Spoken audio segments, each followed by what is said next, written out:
Quel privilège pour nous, enfants de Dieu, de savoir que le Dieu vivant et vrai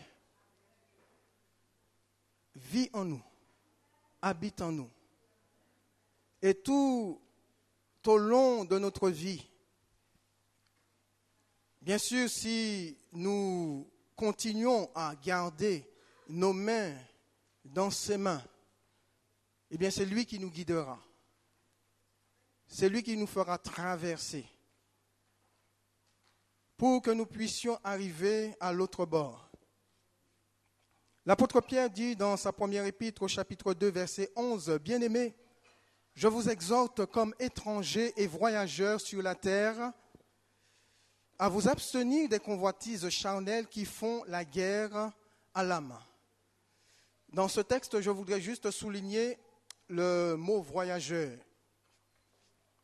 Je crois que Dieu accorde à tout individu, tout être vivant, un temps de vie sur cette terre. Il est le seul à connaître le jour où vous allez ouvrir vos yeux dans ce monde et le jour où vous allez les fermer. Et entre ces deux points, eh bien, c'est la vie. C'est la grâce que Dieu nous fait en nous donnant la vie.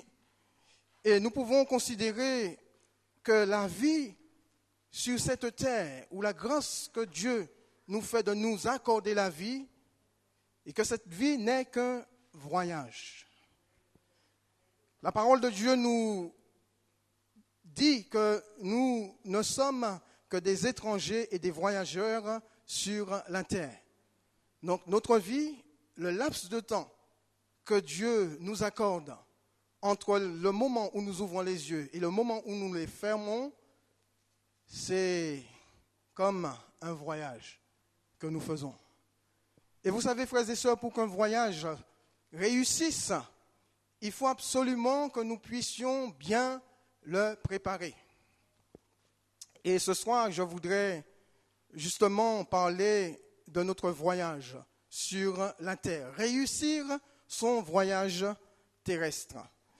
Et pour cela, je voudrais prendre une histoire qui se trouve dans la Genèse au chapitre 24, Genèse 24 à partir du verset 9 et jusqu'au verset 27.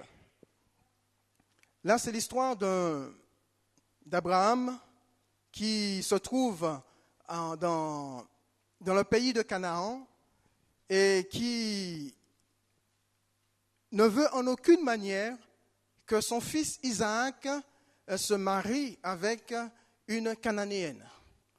Donc, il va demander à son serviteur de faire un voyage dans son pays et au sein de sa famille afin de prendre pour Isaac une fille de chez lui. Donc, Genèse chapitre 24, versets 9 à 27.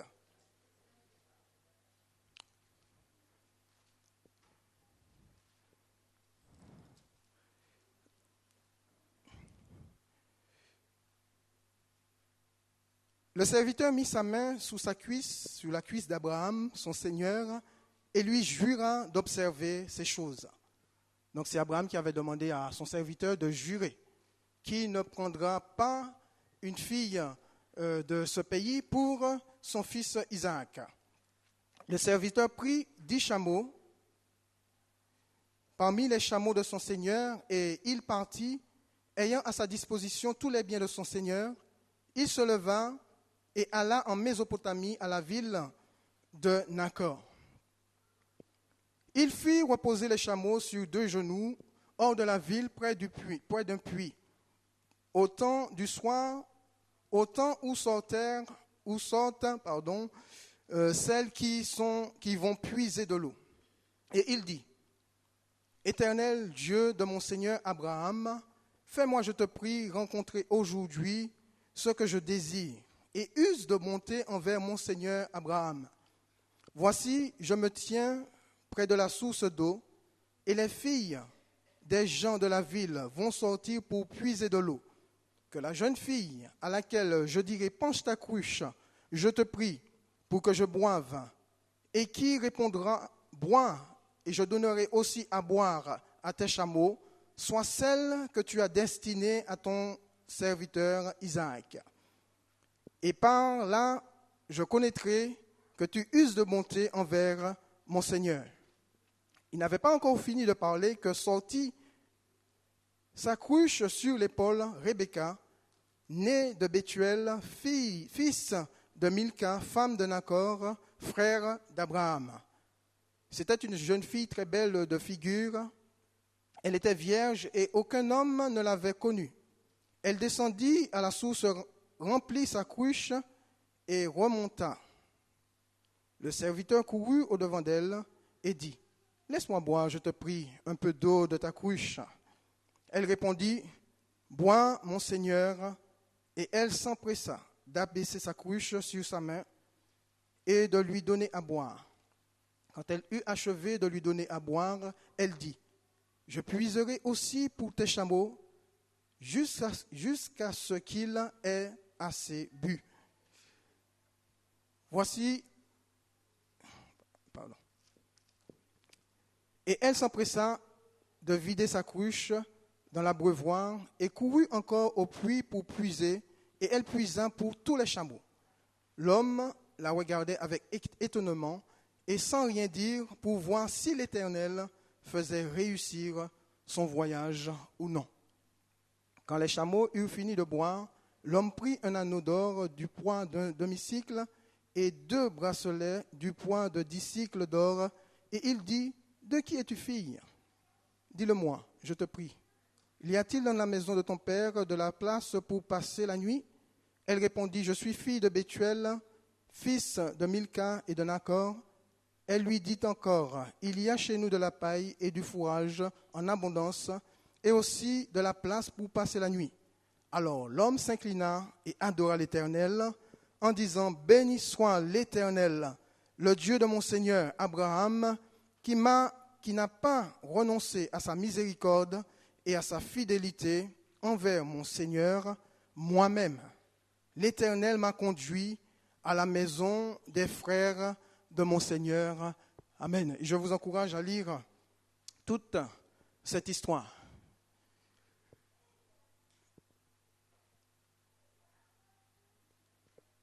Un voyage réussi. C'est Abraham qui va demander à son serviteur de ne pas prendre une fille de ce pays pour son fils, mais de faire un voyage. Et que Dieu lui-même enverrait, selon ce que dit Abraham, que Dieu lui-même enverrait son ange devant lui afin qu'il le conduise dans sa famille. Je voudrais ce soir partager 2 points avec vous. 2 points qui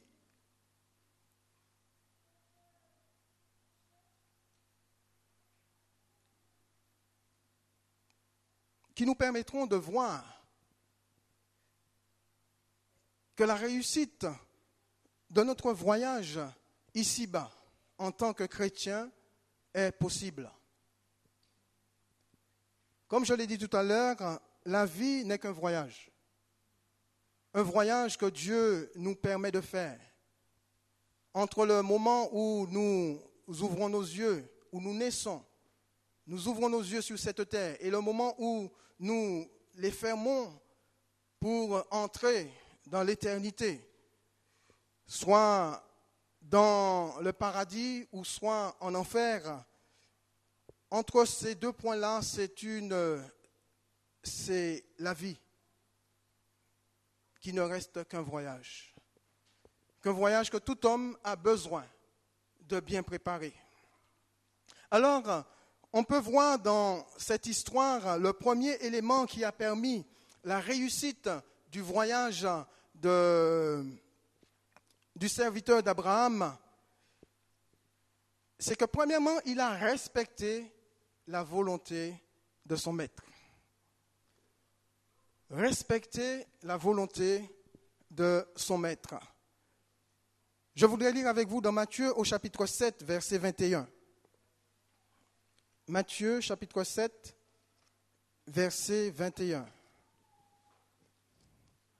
Jésus, justement, parle de cette volonté, parle de l'importance de la volonté du Père. Et Jésus dit, ceux qui me disent « Seigneur, Seigneur » n'entreront pas tous dans le royaume des cieux, mais seulement celui qui fait la volonté de mon Père qui est dans les cieux. Ce ne sont pas tous ceux qui disent « Seigneur, Seigneur », tous ceux qui appellent Jésus Seigneur, nous dit Jésus, qui entreront dans le royaume des cieux. Et Jésus est clair avec ses disciples, comme Jésus est clair avec nous ce soir au travers de sa parole, que ce ne sont pas tous ceux qui prononcent des lèvres son nom qui vont entrer dans le royaume, mais uniquement ceux qui vont faire la volonté de leur Père. Et nous voyons que le serviteur d'Abraham, lui, sa seule préoccupation, c'était de faire la volonté de son maître. Abraham va faire jurer à son serviteur de ne pas saisir, de ne pas prendre de femme, de ne pas donner à Isaac une étrangère comme femme. Et la volonté de Dieu pour Abraham, la volonté de Dieu pour son peuple, c'était que premièrement, Abraham ne fasse aucune alliance avec les gens de ce pays. Abraham ne devait faire aucune alliance avec les gens de ce pays. C'est la raison pour laquelle Abraham va demander à son serviteur de faire un voyage dans la maison, dans sa famille, afin de prendre une fille de chez lui pour son fils Isaac, parce que Dieu avait interdit que son peuple s'allie avec d'autres peuples, avec d'autres nations. Frères et sœurs, je voudrais dire ce soir que si vous voulez que votre voyage terrestre réussisse, eh bien, la volonté de Dieu qui était pour Abraham l'est aussi pour vous, pour moi, en tant que peuple de Dieu. Et lorsque Dieu demandait à son peuple, avant d'entrer dans le pays de la promesse, dans le pays de Canaan, qu'il ne devait faire aucune alliance avec le monde, avec les gens de ce pays, eh bien, je crois qu'aujourd'hui, Dieu dit la même chose à son peuple. Aucune alliance avec le monde. Aucune alliance avec le monde. Frères et sœurs, la volonté de Dieu ne change pas. Comme elle l'était pour Abraham, comme elle a été pour le peuple de Dieu qui a suivi. Avant d'entrer dans cette terre promise, eh bien, cette même volonté est pour nous aujourd'hui. Et Dieu nous dit, Dieu vous dit, aucune alliance avec le monde. Ceux qui sont chrétiens et qui sont dans les affaires vont se dire, bon, vous savez, c'est le business, hein. Le monde, c'est comme ça. Je suis un homme d'affaires, je fais du business, ce n'est pas un problème si je fais du business, si je m'allie avec les gens du monde. Mais Dieu dit aucune alliance.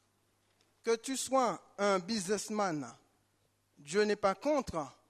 Tu peux avoir ton entreprise, Dieu n'est pas contre. Mais Dieu te dit aucune alliance avec le monde.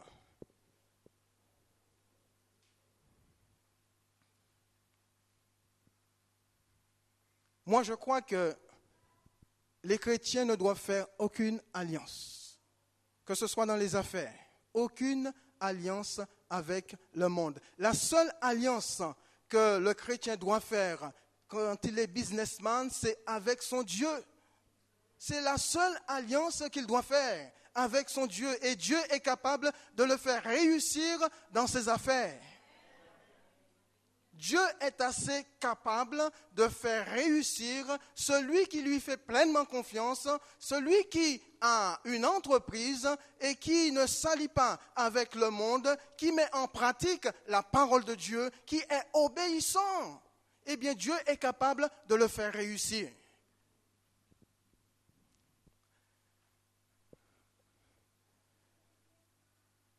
C'est intéressant de voir comment Dieu dit à son peuple dans Exode au chapitre 34, verset 12, Dieu met en garde son peuple. Et Dieu lui dit, garde-toi mon peuple. Avant d'entrer dans ce pays, garde-toi. Garde-toi de faire alliance avec les habitants du pays où tu dois entrer. Pourquoi? De peur qu'il ne soit un piège pour toi. De peur qu'il ne soit un piège pour toi. Donc Dieu avait prévu son peuple par cet ordre formel avant d'entrer dans le pays de ne pas contracter d'alliance avec les habitants, de peur qu'il ne devienne un piège pour son peuple. Et vous savez très bien, le fait de faire alliance avec les gens du monde, c'est un piège que le diable est en train de placer devant vous, devant ceux qui veulent s'allier avec le monde. Et Dieu leur dit, gardez-vous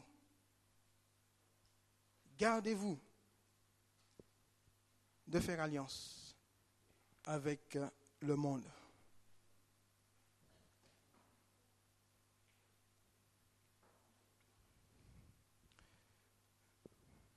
On a aussi l'alliance par mariage. Est-ce qu'un chrétien doit s'allier avec quelqu'un du monde par le mariage? Eh bien, la même chose que Dieu dit à son peuple, c'est la même chose que Dieu nous dit encore aujourd'hui. Et au chapitre, toujours dans Exode 34, on va lire le verset 15 et 16. Il nous a dit, garde-toi de faire alliance avec les habitants du pays, de peur que se prostituant à leur Dieu et leur offrant des sacrifices, ils ne t'invitent et que tu ne manges de leurs victimes. Donc, de peur que tu ne prennes de leurs filles pour tes fils et que leurs filles se prostituant à leur Dieu n'entraînent tes fils à se prostituer à leur Dieu. Donc, Dieu est formel là-dessus pour son peuple en disant à son peuple de ne contracter aucune alliance par mariage avec les gens de ce pays. C'est-à-dire qu'ils ne devraient en aucune manière donner leurs fils aux Cananéennes, ni non plus les Cananéens ne devaient pas prendre des filles du peuple de Dieu.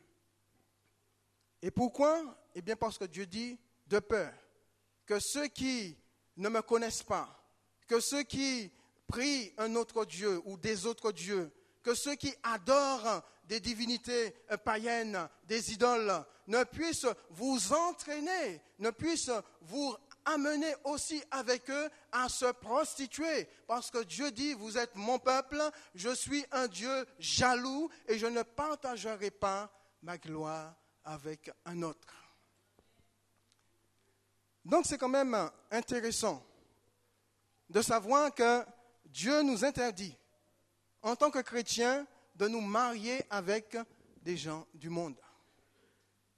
Je le dis parce que des fois, on rencontre des chrétiens qui disent « Ouh là là, l'âge approche là.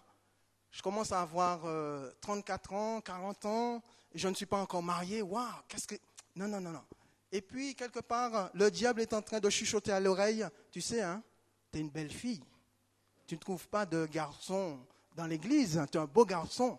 Tu ne trouves pas de jeune fille dans l'église. Eh bien, va dans le monde. Je suis sûr que tu as du succès. Va dans le monde. Prends quelqu'un du monde. Tu ne vas pas finir toute ta vie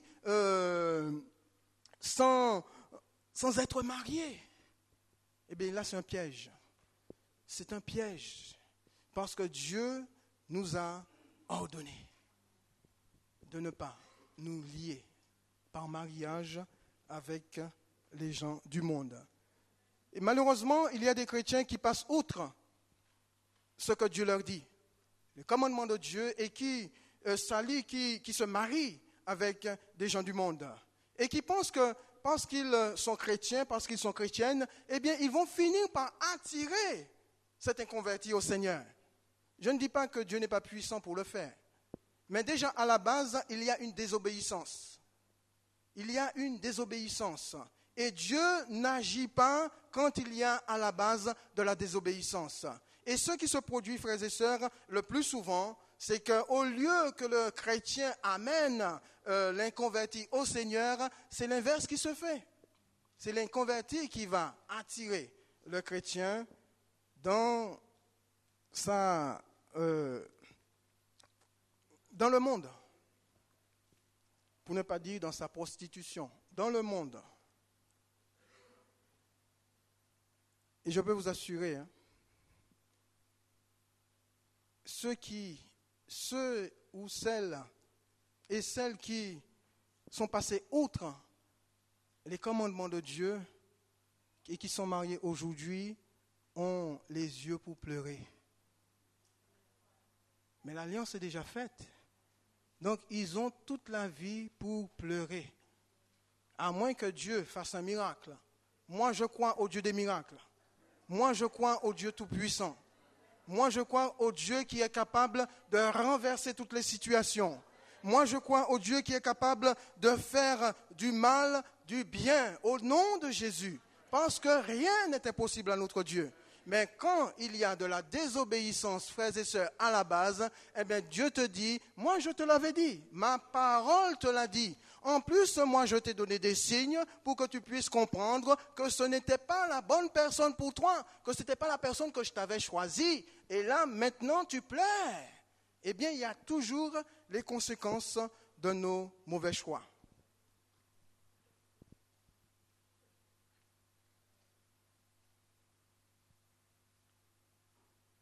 C'est tellement merveilleux quand vous êtes tous les deux chrétiens, un couple chrétien.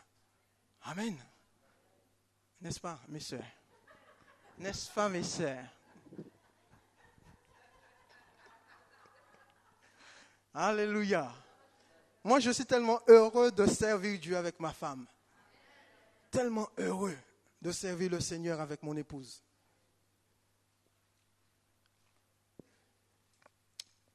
Donc, attention. C'est peut-être un avertissement pour quelqu'un ce soir. Sache que Dieu a ce qu'il faut pour toi. N'est-ce pas, Jean-Aimé? Dieu t'a donné ce qu'il fallait. Et je crois que vous allez servir le Seigneur ensemble. Vous êtes tous les deux chrétiens. Formez une famille chrétienne. Élevez des enfants dans la crainte et dans la connaissance de Dieu. Et Dieu va vous bénir, vous savez pourquoi? Parce qu'à la base, il y a l'obéissance. Et c'est ça qui est important. L'obéissance. Dieu a béni le voyage, a fait réussir le voyage du serviteur d'Abraham parce qu'à la base, il y a eu l'obéissance. Et le serviteur d'Abraham, son seul souci, c'était de plaire à son maître et d'obéir à la volonté de son maître. Est-ce que votre seul souci est d'obéir à la volonté de votre Seigneur? Eh bien, si c'est oui, pas d'alliance avec le monde, que ce soit dans les affaires ou que ce soit par mariage. Dans 2 Corinthiens au chapitre 6, verset 14, écoutez ce que la parole de Dieu dit. 2 Corinthiens 6, 14. Ne vous mettez pas avec les infidèles sous un joug étranger. Ne vous mettez pas avec les infidèles sous un joug étranger. Donc Dieu est en train de souligner au travers de la bouche de l'apôtre Paul que son peuple ne doit pas faire alliance avec le monde, avec des étrangers, avec des infidèles. Parce que le simple fait de faire alliance avec le monde, c'est se mettre sur soi un joug. C'est mettre sur soi un joug, c'est porter un joug qui ne sera pas du tout léger et demander aux gens qui ont fait alliance avec le monde et qui sont en train de porter ce joug. Jésus lui-même a dit, prenez sur vous mon joug qui est doux et léger. Le joug de Jésus sera toujours doux et léger pour ceux qui sont obéissants. Mais ceux qui font alliance avec le monde, eh bien, ils porteront sur eux un joug, non pas doux et léger, mais un fardeau, un poids qui sera très difficile de se séparer. Donc je poursuis avec ce texte qui nous dit, car quel rapport y a-t-il entre la justice et l'iniquité? Ou qu'y a-t-il de commun entre la lumière et les ténèbres? Frères et sœurs, la fidélité ne se marie pas avec l'infidélité. La justice ni avec l'injustice. Et la lumière restera toujours opposée aux ténèbres.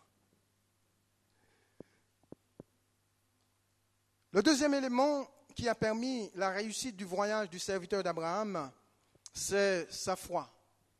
Sa foi dans le Dieu de son maître.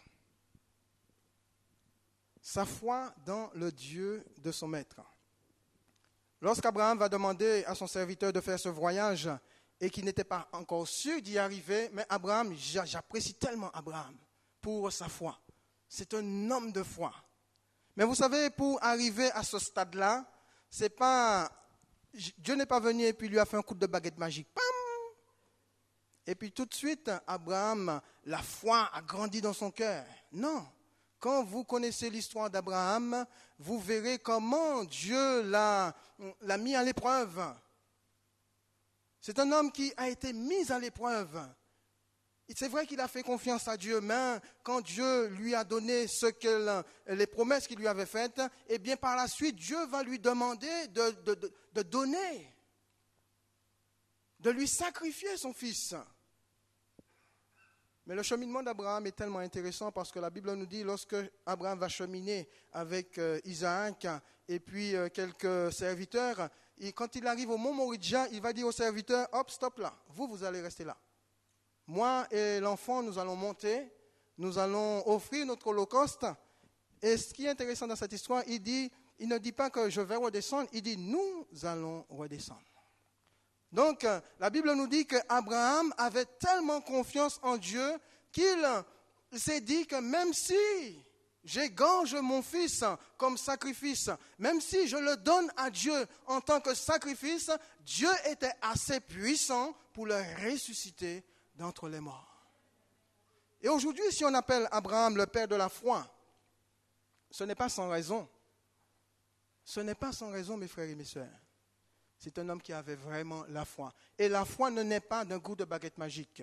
La foi naît et grandit tout au long de notre vie avec le Seigneur. Tout au long de notre marche avec le Seigneur. La foi grandit au travers des épreuves. La foi grandit au travers des difficultés. La foi grandit, frères et sœurs, au travers même de la maladie.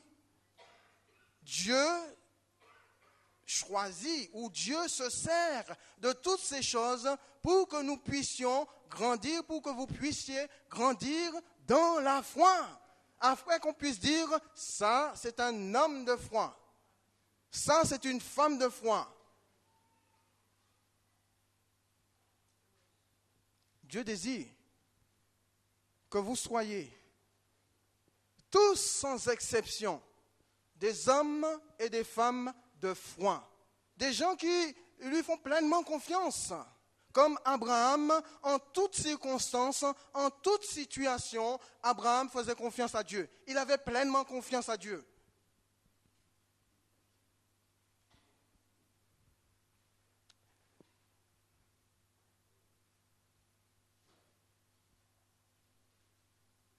Lorsque cet homme va dire à Abraham, mais si tu me dis d'aller chercher une fille pour Isaac, mais si toutefois j'arrive et que la fille ne veut pas me suivre. Abraham va l'encourager en lui disant que le Dieu fidèle, le Dieu que je sais, lui-même enverra son ange devant toi pour que ton voyage réussisse. Et au travers de l'histoire que nous avons lue, vous avez vu comment Dieu va permettre que le voyage de cet homme réussisse à cause de la foi qu'il avait et de la confiance qu'il avait dans le Dieu de son maître.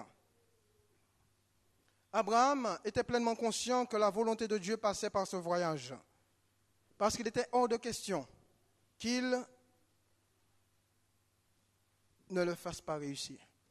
Vous savez, lorsque nous sommes dans la volonté de Dieu, quand vous préparez quelque chose qui se trouve dans la volonté de Dieu, il est hors de question que Dieu ne fasse pas réussir ce que vous préparez.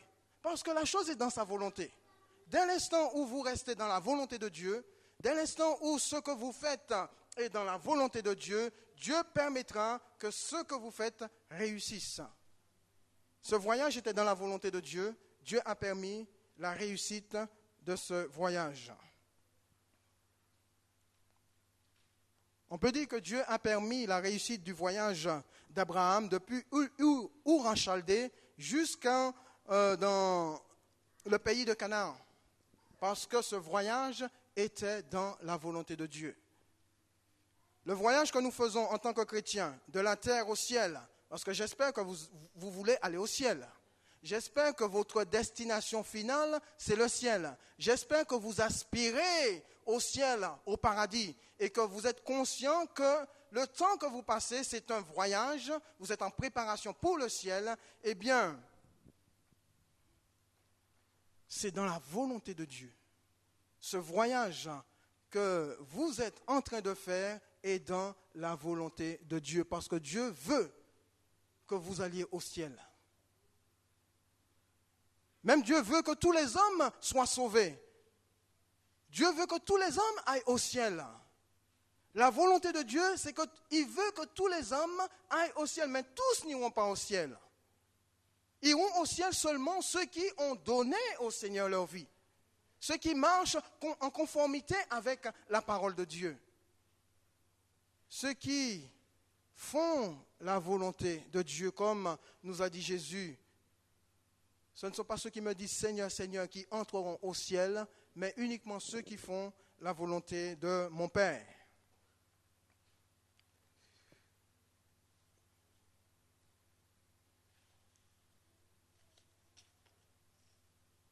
Donc il est quand même important de bien préparer son voyage. Et donc dans le psaume au chapitre 1er, à partir du verset 1er jusqu'au verset 3, il nous est parlé du bonheur de l'homme. Le bonheur de l'homme qui ne fait pas alliance avec le monde. Le bonheur de l'homme qui respecte la volonté de Dieu. Donc il est dit, heureux l'homme qui ne marche pas selon le conseil des méchants, qui ne s'arrête pas sur la voie des pécheurs et qui ne s'assied pas en compagnie des moqueurs, mais qui trouve son plaisir dans la loi de l'Éternel. Il est comme un arbre planté près d'un courant d'eau, qui donne son fruit en sa saison et dont le feuillage ne se flétrit point. Tout ce qu'il fait, alléluia, tout ce qu'il fait, on peut ajouter tout ce qu'il fait en conformité avec la volonté de Dieu, parce que c'est quand même important. Ce n'est pas tout ce que je veux faire va réussir. Non, c'est tout ce qu'il fait en conformité avec la volonté de Dieu va réussir.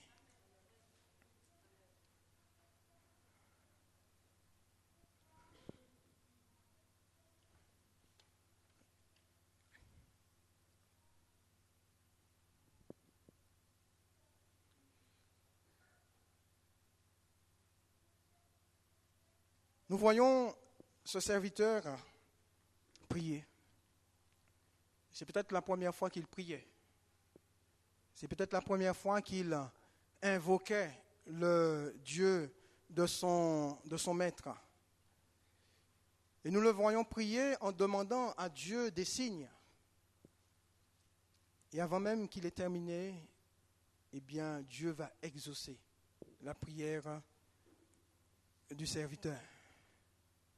Éternel Dieu de mon Seigneur Abraham, fais-moi, je te prie, rencontrer aujourd'hui ce que je désire.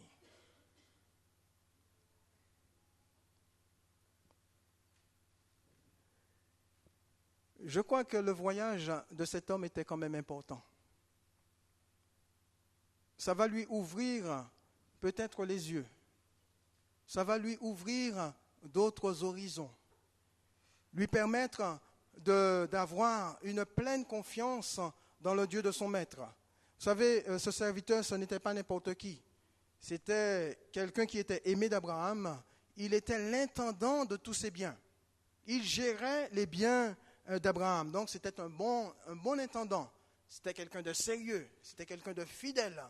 Donc, c'était quelqu'un d'ancien dans la maison de son maître. Et il y avait une confiance mutuelle entre Abraham et ce serviteur. Donc, Abraham pouvait lui faire confiance pour lui donner l'administration de tous ses biens, comme il pouvait lui faire confiance pour l'envoyer chercher une épouse dans la maison de sa famille pour Isaac, son fils. Mais je crois qu'Abraham voulait que cet homme puisse découvrir le Dieu fidèle qu'il servait et qu'il puisse lui faire pleinement confiance. Pourquoi j'ai dit le voyage de cet homme était important? Parce que c'est là où il va faire l'expérience peut-être la plus belle de toute sa vie. Vous savez, c'est extraordinaire quand même lorsque vous priez et avant même que vous ayez terminé de prier, vous avez l'exaucement de votre prière. Ça me fait penser un petit peu aux nouveaux convertis qui arrivent, à peine qu'ils connaissent le Seigneur et qui prient et tout de suite, le Seigneur répond instantanément. Et là, nous sommes là pendant 20 ans. Pendant 15 ans, Seigneur, donne-moi une épouse. Seigneur, donne-moi un mari. Seigneur, donne-moi une femme. Seigneur, donne-moi un travail. Seigneur, donne-moi une maison. Pendant 25 ans, nous prions, Seigneur, sauve mon mari. Seigneur, sauve ma femme. Seigneur, délivre mon enfant. Et là, on voit, il vient d'arriver, le Seigneur répond. Instantanément, le Seigneur répond. Et quelque part, peut-être que ça ne vous arrive pas, il y a quelque part dans votre cœur, enfin dans mon cœur, ça m'arrive à moi seulement, une pointe de jalousie. Je dis, Seigneur, qu'est-ce qui se passe? Ça fait combien d'années je suis avec toi, je vis avec toi, je marche avec toi. Un peu l'image de ce fils-là, aîné, qui, lorsqu'il voit revenir son frère, il dit, mais père, qu'est-ce qui se passe? C'est pour ce vaurien-là que tu es en train de tuer le veau gras. Lui qui a dilapidé tout ton bien, tout est bien, père, avec des prostituées, lui qui a vécu dans la débauche, et maintenant qu'il revient, au lieu de me donner ce veau gras, eh bien tu le tues pour lui. Mais le père lui dit, mais mon enfant, mais tout ce qui est là dans la maison, là, tous les biens là, c'est à toi. C'est à toi. Mais nous devrions nous réjouir, il fallait qu'on se réjouisse, parce que celui qui était perdu a été retrouvé, alléluia. Celui qui était perdu a été retrouvé. Et quelquefois, nous aigrissons contre le Seigneur parce que celui qui a été perdu et qui a été retrouvé, au lieu de nous réjouir avec le Père qui a tué le veau gras, eh bien, nous sommes aigris. Seigneur, oh Seigneur, bénis-moi parce qu'il va se passer quelque chose. Bénis-moi, Seigneur, parce que moi, je crois que, Seigneur, si tu ne me donnes pas le résultat de ma prière, ben je quitte l'église. Seigneur, je te laisse. Non. De la même manière que Dieu t'aime, Dieu aime aussi celui qui revient à lui. Et donc nous devrions nous réjouir quand le Seigneur bénit un nouveau converti. Ça nous montre la grâce de Dieu pour tout un chacun. Et si Dieu ne répond pas tout de suite à ta prière, c'est qu'il a ses raisons. Et qu'au moment voulu, le Seigneur te bénira de la même manière, et peut-être même plus. Lorsque tu vois Dieu bénir un frère ou une sœur, eh bien, bénis ce frère, bénis cette sœur. Bénis-les au nom de Jésus. C'est ce que Dieu nous demande. Dieu nous demande de bénir, de ne pas maudire. Et lorsque nous bénissons, eh bien la bénédiction revient sur nous. Alors si vous voulez être bénis, bénissez-moi. Mais oui. C'est pas ça? Est-ce que c'est pas ce que la parole de Dieu dit? Ben oui. Vous me bénissez, Dieu vous bénit. Moi, je vous bénis et Dieu me bénit. Et je continue à vous bénir pour que Dieu me bénisse. Parce que ce que je désire, c'est la bénédiction de Dieu dans ma vie. La Bible me dit que la bénédiction accompagnait Joseph. Partout où Joseph passait, la bénédiction était là. Je ne te lâche pas, Joseph. Je suis avec toi, Joseph. Joseph marche en prison, la bénédiction est là. Joseph est chez Potiphar, la bénédiction est là. Parce que, la bénédiction de Dieu. Bénissez si vous voulez que Dieu vous bénisse. Amen. Et je vais finir en disant, c'est important, en tant que voyageur, de tout faire pour que votre voyage puisse réussir. Il y a des choses qui dépendent de vous. Par exemple, si vous avez décidé de partir dans un autre pays, il faut à l'avance que vous preniez votre billet. N'est-ce pas? Et ensuite, il faudrait que vous validez votre billet. Et en espérant que votre transport ne soit pas en retard. Eh bien, je crois que pour nous, c'est la même chose. Un jour ou l'autre, le voyage terrestre de chaque individu et même de chaque chrétien prendra fin. La question qui se pose, l'avez-vous bien préparé pour qu'il soit une réussite? De la même manière que Dieu a fait réussir le voyage du serviteur d'Abraham, il fera de même pour tous ceux et toutes celles qui respectent premièrement sa volonté et qui lui feront pleinement confiance. Avez-vous pris votre billet? Christ est le seul billet valable pour le ciel. Jésus est le seul billet valable pour le ciel. Vous savez, les gens ne vont pas passer derrière, c'est comme dans le métro. Vous passez, vous avez acheté votre carte orange, votre Navigo, et là vous passez tout de suite quelqu'un qui se colle derrière vous. Parce qu'il n'a pas de billet, parce qu'il n'a pas de ticket. Hop, il passe avec vous. Vous savez, au poste de contrôle là, il n'y aura pas de passer derrière. Hein. Personne ne passera derrière vous, hein, ni derrière moi. Chaque personne sera contrôlée. On vous demandera votre billet. Est-ce que vous l'avez validé? Est-ce qu'il est valable? Est-ce que ce n'est pas un faux billet? La seule chose qui va valider le billet, c'est le sang de Jésus. C'est le sang seul de Jésus qui validera votre billet. Il y a trop de faux billets dans le monde. Trop de gens qui croient qu'ils vont aller au ciel parce qu'ils ont un billet religieux. C'est le sang de Jésus qui validera votre billet. Et en ce qui concerne le transport, il ne sera jamais en retard. Le transport, ce moyen que Dieu a choisi pour nous enlever, ne sera jamais en retard. Si tu as ton billet et qu'il est validé, si tu respectes la volonté du Seigneur, si tu lui fais pleinement confiance, en tout, il fera réussir ton voyage terrestre et tu n'auras aucun doute sur l'assurance de ton salut. Amen. Prions. Seigneur, nous te bénissons et nous te remercions, c'est vrai, pour ta parole, pour cette parole qui s'est faite chair et qui est venue habiter parmi nous pleine de grâce et de vérité. Seigneur, de la même manière que tu as fait réussir le voyage du serviteur d'Abraham, tu veux que nous puissions, nous, tes enfants, nous, ton peuple, que notre voyage terrestre soit aussi une réussite. Je te prie ce soir pour chacun d'entre nous. Tu connais nos cœurs. Tu connais les cœurs de chacun d'entre nous ici présents ce soir. Rien n'est caché à tes yeux. Je prie, Seigneur, que tu puisses révéler, Seigneur, te révéler, Seigneur, à chaque cœur ce soir. Peut-être certains n'ont pas l'assurance de leur salut. Peut-être que certaines au milieu de nous ont fait alliance avec le monde dans les affaires, ou même avec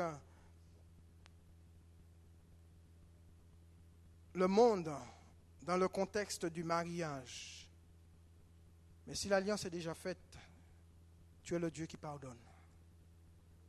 Et tu es le Dieu qui relève. Je prie ce soir pour tous ceux et toutes celles qui sont dans ce cas-là, afin que tu étendes ta main sur leur vie et que tu leur fasses grâce. Dans le nom de Jésus.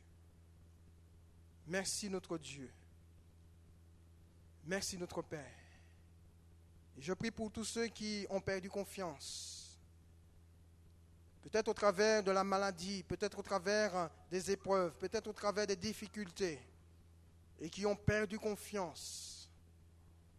Je prie, Seigneur, ce soir, que tu leur redonnes confiance, dans le nom de Jésus, et que leur voyage réussisse, pour la gloire de ton nom. Relève, Père. Fortifie, Père. Encourage, Père. Et glorifie-toi dans la vie de chacun d'entre nous. Pour la seule gloire de ton nom, dans le nom de Jésus-Christ. Amen. Reste